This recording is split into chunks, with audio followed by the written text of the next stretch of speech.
Panel IMGL, condus de COSMINA, SIMION de la SIMION și BACIU, de la Casa de Avocatură SIMION și BACIU, care sunt partenerii legale ai acestui eveniment. Am să rog pe COSMINA să vină aici și să-l prezinte pe invitatul ei. IMGL este o asociație de avocați din întreaga lume, o asociație foarte mare și foarte importantă și este o deosebită bucurie pentru noi să avem un panel IMGL la noi în eveniment. Cosmina, bine ai venit! Mulțumesc, bine v-am găsit, Mihnea. Let's take a seat.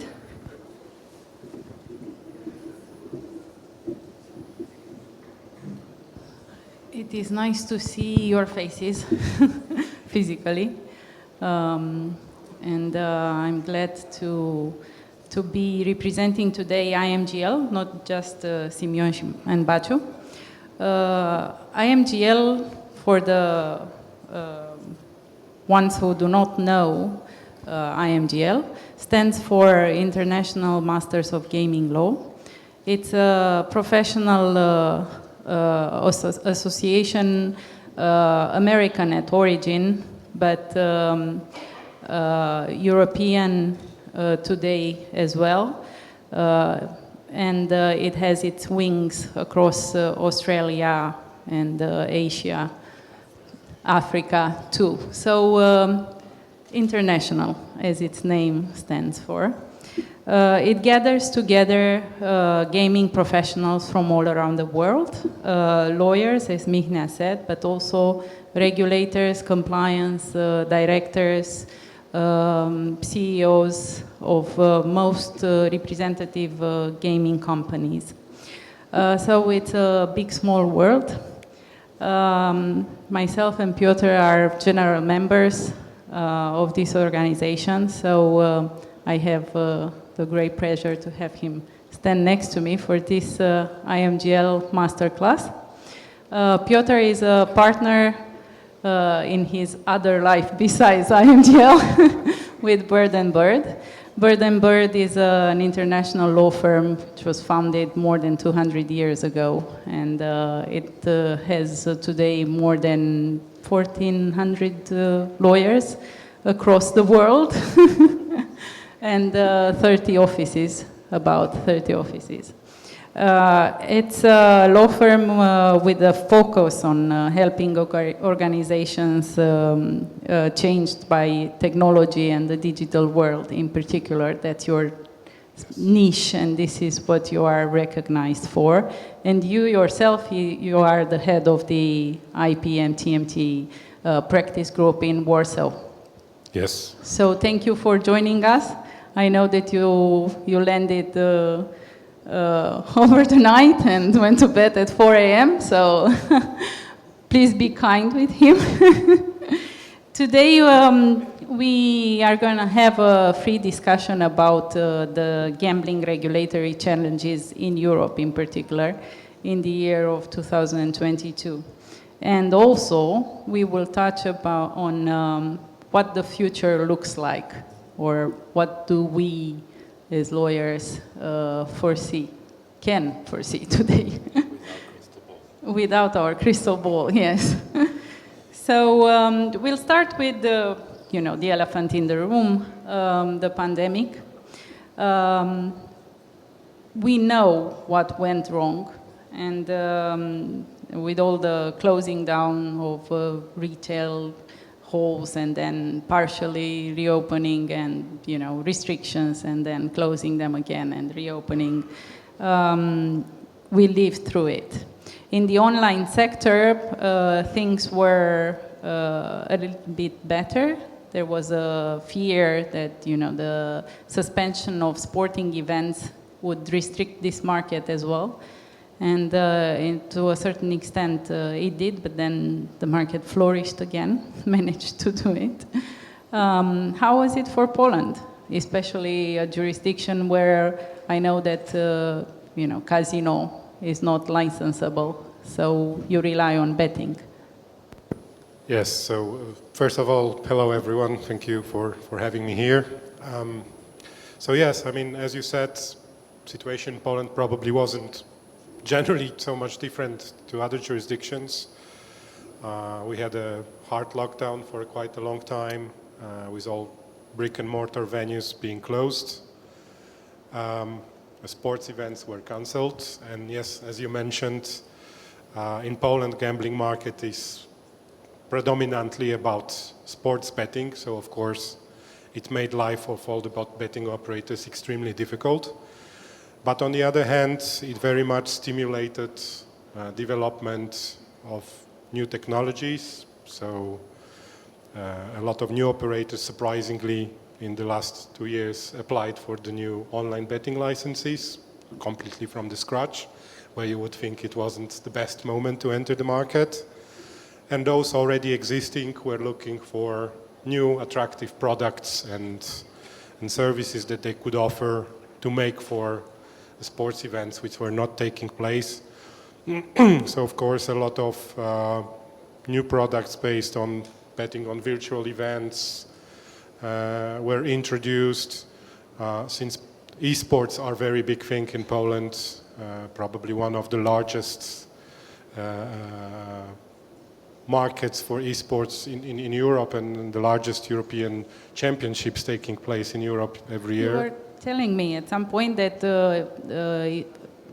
esports is recognized as a sport, and to a certain extent you have federations or organized as such. Yes, I mean, in 2017 we had a reform of the Polish sports law, which changed the definition of what the sports are.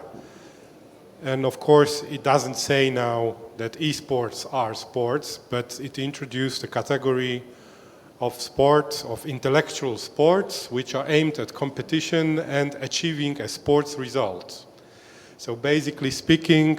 Looking at my son, it is an intellectual sport. At least with some esports where you have teams that compete, there are some, first place, second place, medals, trophies that you can win, and so on. You could probably qualify that as sport.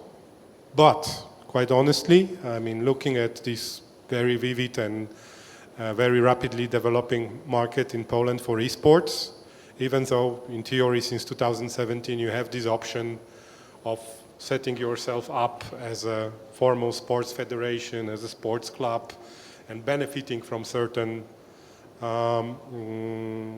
regulations of the sports law. Actually, I think 99.9% of the esports market is keeping away from it. So it's kind of based on private leagues and private organizations that are managing those leagues and managing the teams, looking for sponsors. It's a very rich ecosystem currently in Poland, so we have some really big companies which have their own teams, usually playing in different games on the local level, but also supporting them to take place in all those international championships, looking for sponsors, doing the management, doing the legal work for the teams, tax work, and so on and so forth. So it's really big. I mean, the main reason is that, of course, you can benefit from certain things by registering yourself as a sports federation or a sports club. But of course there are certain requirements and burdens, let's say, like you have to submit your financial statements at the end of the year to the Ministry of Sports. You need to get your articles of association of the federation approved by the ministry, and so there is certain paperwork to be done. And what would be the benefit? Well, the benefits would be that you can get those stipends for sportsmen, those also special retirements, and of course you can then become a part of international federations if there are such, of course, which is also slowly developing. But for the time being, as I said, despite this change in law, we haven't seen much movement here. But at the same time, the definition of betting in Poland is pretty wide. So of course you have two types of sports betting recognized in Poland. The totalizator systems, which of course are limited strictly to sports events. But then you have bookmaking, which can be on basically any kind of events So there are bookmakers in Poland offering like bets on results of presidential elections in United States, exchange rate of euro, and that sort of stuff. Lottery wins? Sorry? Lottery wins? Lottery wins in Poland are actually strictly prohibited, so that's the only, let's say, type of betting which is explicitly prohibited under Polish regulation, so you can't bet on the results of the numeric games, including national lottery. Of course, it's controversial to what extent you can bet on results of events which are to a large degree of random nature. So there was a big controversy around 2 years ago when the largest sports betting operator in Poland, STS, as one of their products in response to COVID, introduced betting on stream studio with roulette or war card game being played. So there were questions asked then, okay, but isn't it in fact a circumvention of online roulette? Because, okay, you bet, but in a sense it still depends on what will happen with the actual spin. But quite surprisingly, at least to me, I usually have quite liberal views and rather look for opportunities than for blocks. But in that particular situation, looking at the regulation, I was rather quite skeptical that it will go, especially with the Polish regulator, who has a tendency of being usually very strict, very conservative, and very restrictive. But there were questions asked about those games, and surprisingly, regulator said, well, I don't see a problem here, and I'm fine with this being offered. So, of course, once that response was given, then all the other betting operators tried to have something similar. But, of course, we had a lot of betting on esports and fantasy games before as well. So you have the organizer of the esports and the organizer of betting on esports. Are these two entities separate or one and the same?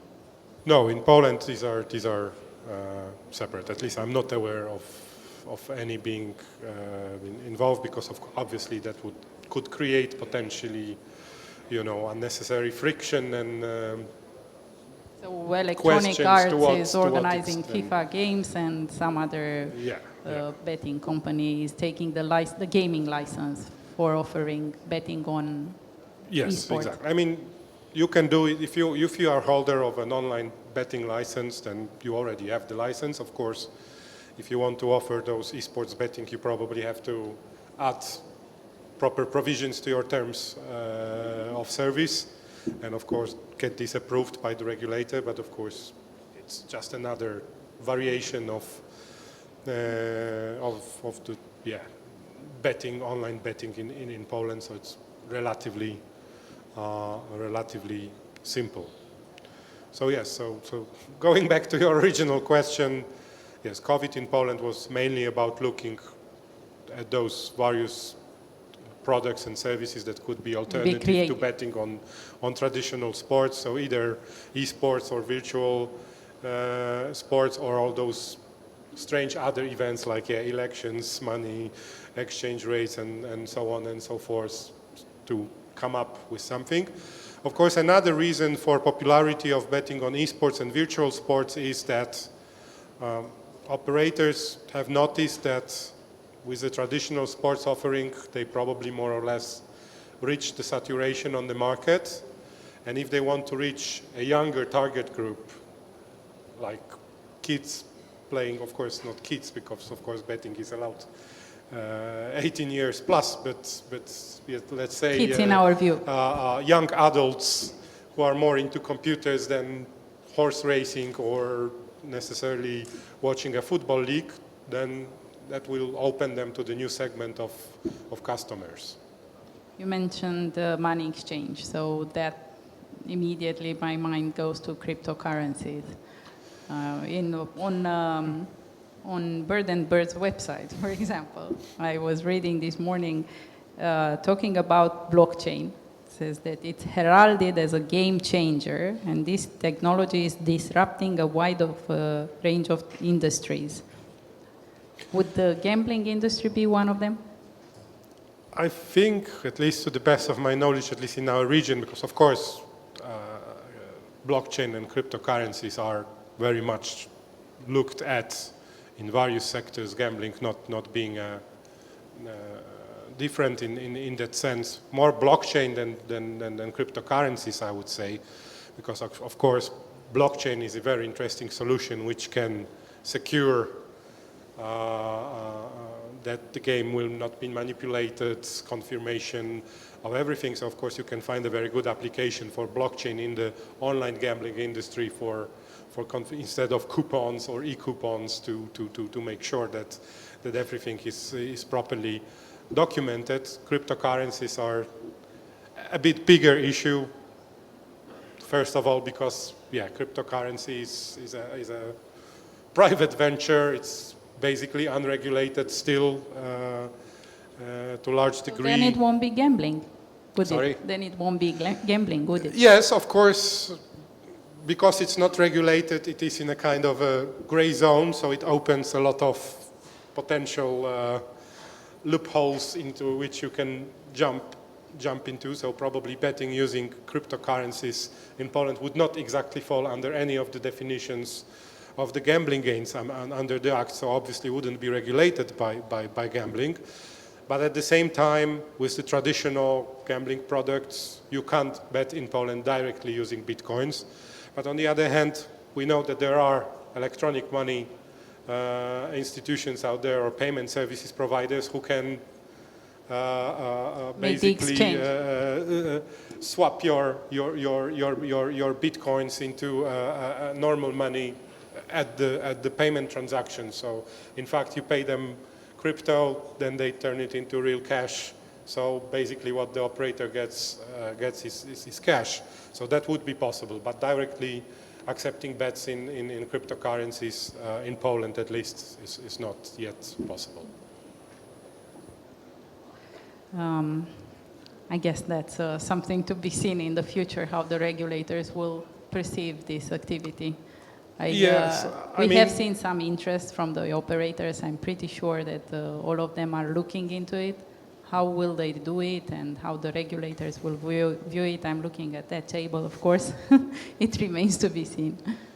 No, definitely cryptocurrencies are being looked close by various regulators, gambling regulators, of course, financial supervision authorities and all of that, and that will continue. And I mean, also looking at the general, I would say, tendencies of on the European regulatory landscape in Europe, basically regulators seem to be having increased interest in various aspects. So looking, for example, at the Gambling Commission in UK, which in the last 5 years really made it very tough for the industry now with all the advertising and other limitations, which for so many years were not so much questioned. So definitely there will be moves, but again, as long as gambling will not be a harmonized area, even within the European Union, the approach will be very different because, I mean, I would never imagine Malta to become particularly tough on regulation and on the operators, knowing how big chunk of Maltese economy all those gambling companies are. So obviously you don't, as we say in Polish, you don't kill the horse that you're riding. So absolutely, yeah. Malta is one of the promoters generally of any new technologies. Look what they did with the gambling. And now that you mentioned it, Malta is a jurisdiction that legislated the field, blockchain, and they have licenses for that, and but somehow it didn't pan out as they expected it to be. They probably looked at it as being the next big thing, like they did with gambling, but at least in my view, didn't seem to turn out the way they wanted it to. Well, I think with blockchain, the problem, or maybe not, again, not so much with blockchain, but with cryptocurrencies, is that the last 2 years or 3 years with the COVID, now with the war in Ukraine and so on, have shown how volatile those cryptocurrencies really are to the general situation, how easy it is actually to do various tricks and impact the markets, from Elon Musk to other unnamed guys who can from day to day cut the rate for bitcoins like by 50 or 60%. So obviously it's very unpredictable and very shaky, because the new price of oil. Yes, because after all the normal currencies are somehow tied to economy and so on, so you can to a large degree predict. There are of course some control mechanisms, central banks which are intervening if something's going wrong, and with cryptocurrencies there's nothing. Yeah, it's free riding. Plus it became That's much more... why it's so appealing. Yes, yes, of course it has its advantages of being anonymous, of course that's also again a problem with cryptocurrencies, that to a large degree it's unverifiable who's doing what and who is really behind certain transactions, which of course makes it very interesting for various clandestine businesses, but not necessarily something that regulators would like to see and approve on a larger scale. But for blockchain, I think there is still big future, and there are applications slowly taking place in various areas. Now blockchain is very important with the NFTs, non-fungible tokens, which are the new big thing, because that's based on blockchain as well. I think that the problem with blockchain is that it's a very good and very nice technology and can have a very wide spectrum of applications, but it turned out in practice it's not as easy to build the ecosystem and to implement it as everyone thought. Everyone thought so it would be like with internet or whatever, we just plum, put some servers, do those mirror copies, set up the system, have those trusted bodies that will be responsible for it, and it will run. And it didn't happen, but of course in banks and so on you see it applied in practice. So since we see private applications primarily, there are some states who use it at central level as well, like Estonia, and they are very tech. But otherwise, generally speaking, it's just private application. Why do you think that is? It's a technical flaw, it's too intellectual, let's say, or it's rather the lack of regulation which makes it too trivial, let's say, too risky? I would probably say that at least in our region, let's say, of Central Eastern Europe, is probably all three at once.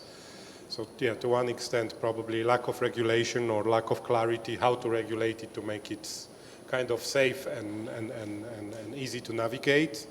Second is, unfortunately, the fact that many of our countries, especially in the public administration, if you scratch the surface, the technology is really bad still.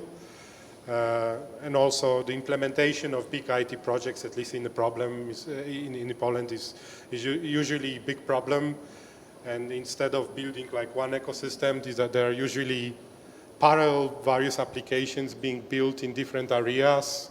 Ministry of Social Affairs is building something, Ministry of Health is building something, and then it doesn't work together. They are not compatible, you can't use the same authentication methods and all of that. Now they try to solve it because we have those new ID cards where you can have your qualified electronic signature loaded into your ID card. And then of course when the eIDAS 2 revised regulation will come into force in the EU, that will probably also help and speed up the things. Because again, 22 years ago I was writing my master thesis on electronic signatures before even Poland had a regulation on that, and I thought, yeah, it will be a big thing, and in like next 2 or 3 years everyone will use them and we will all do contracting remotely and all of that. And plum, we are in 2022 and still areas where you can use digital signatures are so limited. You can write your thesis again. It simply didn't work out. I mean, so with blockchain is a bit like with digital signatures. It's a great technology, it's a nice technology, it works, it's safe, but then it turns out that it's quite difficult and costly to implement it in a large scale. And if you don't support it with legislation and making it easy to use it, not just in private context, but in the public context, then it's very difficult to make it popular. You mentioned the word ID card, so my mind flipped through IML. We are now at the 5th directive, and I know you were telling me that, again, going back to the original question with the pandemic, how were things beforehand, KYC-wise, and how are things today in Poland? Yes, so before pandemic, the things with KYC were relatively old school. So you either went, if you had an operator which has both an online presence and an offline presence, you could go to the bookmaking shop with your ID card and just get registered face-to-face. Of course, you could do the KYC process online by uploading a scan or a photo of your ID card, and usually your bank account statement or some other documents also confirming your resident address.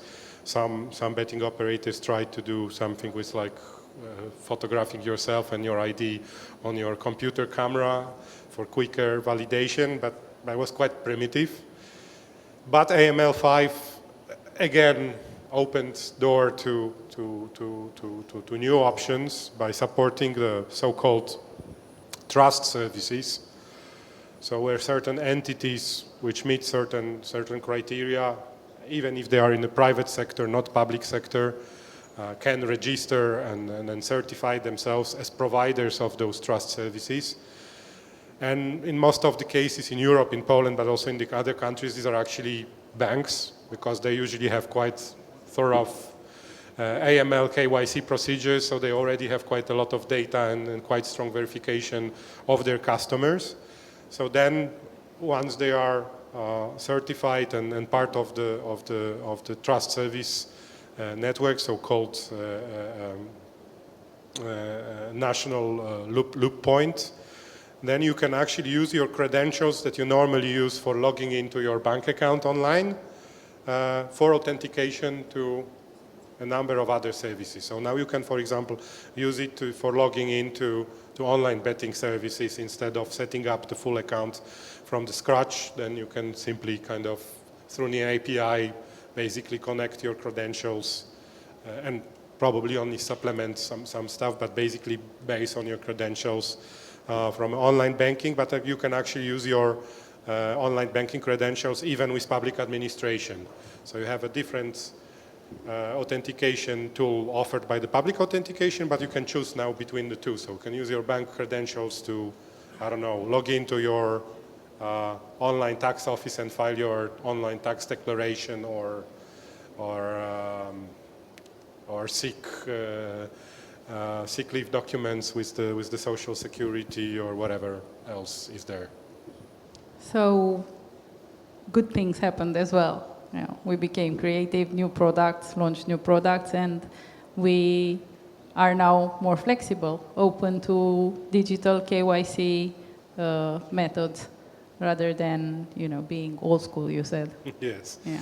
Well, I mean, definitely COVID taught us that in order to be able to operate and survive smoothly, we really need to go digital and stop just talking that we want to be digital and pretend that we are digital, but we really need to do a deep dive into that. And I mean, even if you look now at all the new legislative initiatives at EU level, they are all basically aimed at building finally the real single digital market. Yeah, DMA, DSA, EIDAS, NIS regulation revised, and so on and so forth. So it's all about building digital markets, developing digital services, but of course ensuring at the same time that they are secure, not vulnerable to hacking attacks, to phishing, and the kids are protected properly as well.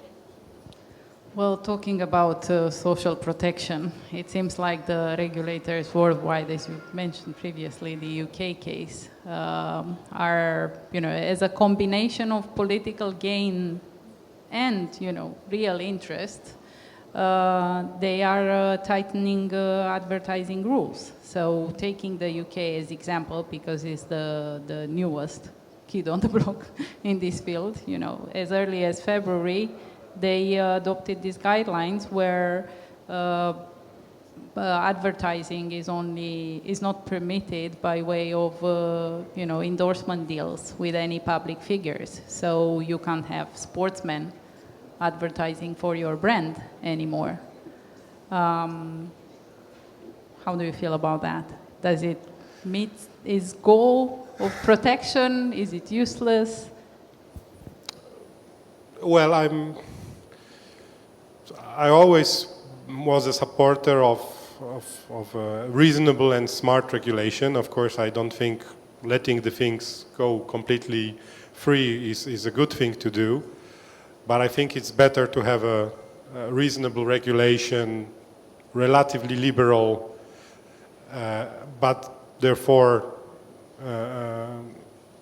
increasing the probability that those who want to do real business in gambling will do it the proper way, legal way, and get registered where necessary, get their licenses, pay their taxes, and obey all the rules, rather than be too strict when in the end you end up in a gray or even black zone, which is anyway completely outside of control. And let's be honest. Would be the internet. Sorry? Which would be the internet. In the yeah, end, which would be, for example, the internet, which is yeah. impossible to control, really.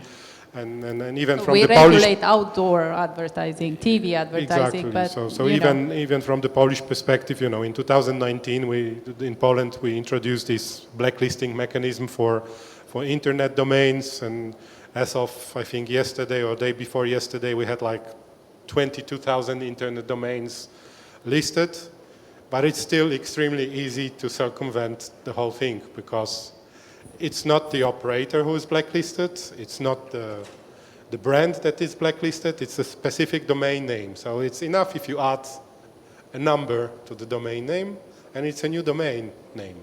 So even if your previous 100 domains were already blacklisted, your 101 can go up live again until it will get blacklisted, and then you play the same game on and on and on. And in the same time, I think there was a question from the audience to the previous panel, restricting endorsements would harm the sports industry at the same time without actually bringing the benefits of social protection to the younger generation who's more or less on the internet, not outside of it. Yes, I mean, I would agree. I would probably not overestimate the role of advertising. Of course, it has impact and should be curbed to some extent, and definitely... It is embedded in the commerce. The younger audience should be less exposed to it, but I wouldn't overestimate it that the people play because they see the banners in the city or so on. Actually, when there is too much advertising, there's so many banners that they don't know whom to choose, which operator to choose anyway, because they have like 5 banners of 5 different operators, one next to each other. But yes, the truth is that if you look at the sports today globally, not just in Poland or in Romania, but anywhere, yes, I mean, a lot of sports are these days sponsored by gambling companies. And it's big money in there. So if you cut it off and prohibit sponsorships from gambling companies, then for many sports clubs, especially, again, in smaller markets, let's say like Poland, Romania, that will be a problem. Because, okay, in UK, the Premiership is a huge Look, thing, Italy it's big suffered. money. We were told, and we know. Yes, but... Even big markets suffer. Yes, but probably in the big markets it's still easier to look for alternatives and somehow survive without this money. In the smaller markets where simply there is not so much money in sports. Even more so. Especially some more niche sports, because again, football is probably still a relatively big money sport, but there are other sports like, I don't know, volleyball or handball or whatever, which definitely are not that level of popularity and not that level of money. So it's important to have those sponsorships. But going back to the advertising question, I mean, in Poland there are no discussions currently on restricting it further, because actually the advertising regulations in Poland are already quite restrictive. So even for the license operators, you can't basically advertise outdoor or in media or in press, TV and so on. You can basically only advertise on the internet and in your bookmaking points if you have such, or on your website where you already offer your services, which obviously doesn't make much sense.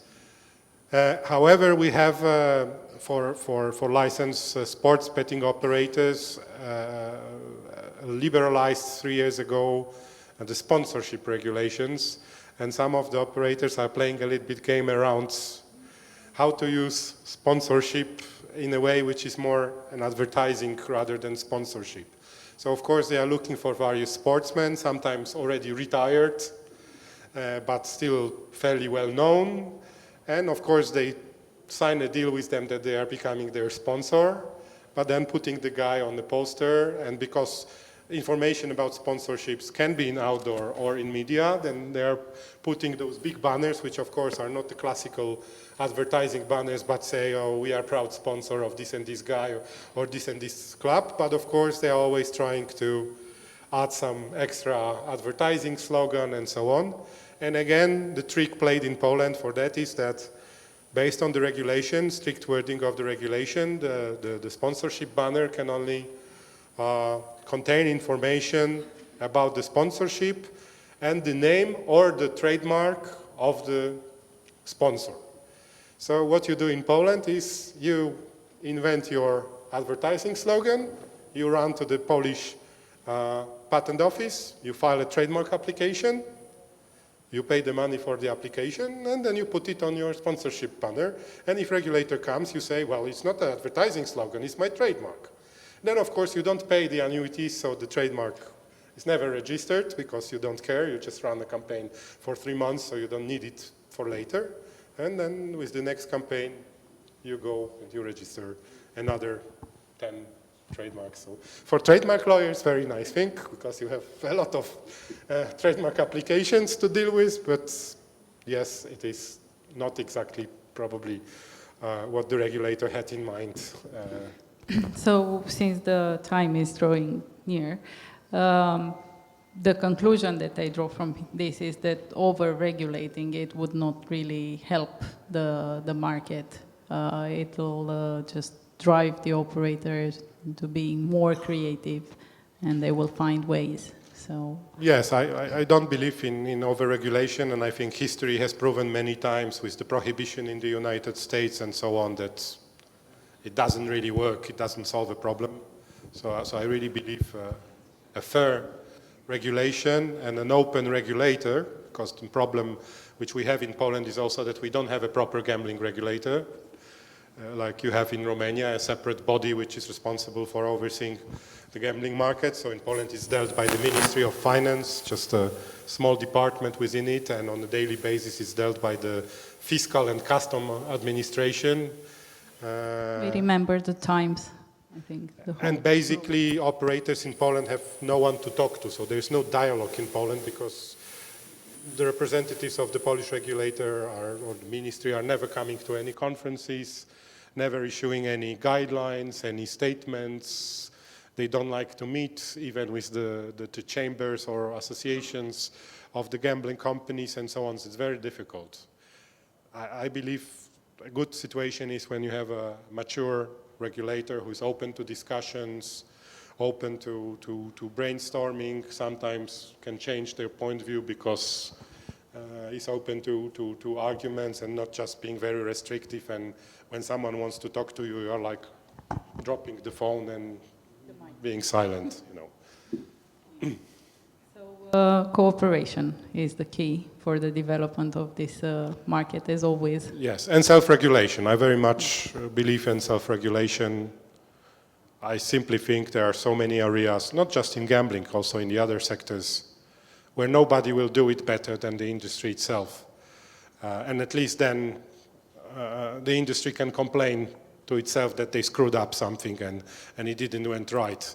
And let's be honest, with the regulators, usually it will go wrong this way or another, either for lack of knowledge or understanding of the market from regulator or for other reasons. So, and again, self-regulation, in my view, is something which can help relationship with the regulator, because it will show that we don't need only a policeman with a stick hitting us on our head to do something, but we can take responsibility on ourselves and show our own efforts and do our own part of the job and do it, as a teamwork, and we are doing it together and not like being two opposite sides and fighting. Well, thank you, Piotr. It was a very pleasant conversation. I think, I hope the audience has enjoyed it as much as I did. We probably could have stayed for the whole day, but I'm sure there are others who have a say today. Please thank him as well for coming to Bucharest, and again, hope you enjoyed it. Thank you. Mulțumesc, Cosmina. Thank you, Piotr. Thank you. Luăm o scurtă pauză de câteva minute și revenim cu un nou panel, zic eu, extrem de interesant, afacerea zilei și viitorul afacerii. Cred că o să vă placă mult acest panel, e deosebit de interesant.